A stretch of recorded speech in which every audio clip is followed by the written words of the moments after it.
if I look at the 48 hours that unfolded leading up to the deadline, could you talk me into giving the Phillies a B or a B plus? Yeah, you probably could, but where I push back on that concept or that evaluation is that it all ties into this past offseason, where you can sit here and say, well, no big bat was traded yesterday, so how can you criticize the Phillies for failing to get a big bat?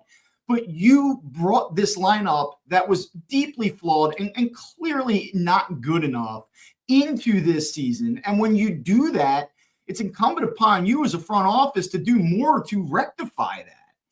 And look, I know that they started to hit some home runs in the month of July and that there are some positive signals here. And I'm not saying that this is a disastrous offense, but like you're going to go into October assuming that you get there and you're going to have in the middle of your order Nick Castellanos, Alec Boehm. Like this is what you're going to rely on. And maybe even Harrison Bader, who, is having a nice little year and all, but he's just a guy.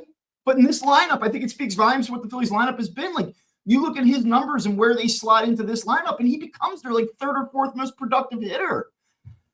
So I can go for the fact that there was no big bat out there to get, but when you whiff the way that you did last offseason and fail to address the needs in past offseason, I don't want to hear, oh, sorry, there was just nothing we could do at the deadline. It wasn't out there for us. Okay, well, sometime in the last calendar year, you should have fixed it. You didn't. And I for that reason, I think that they deserve criticism.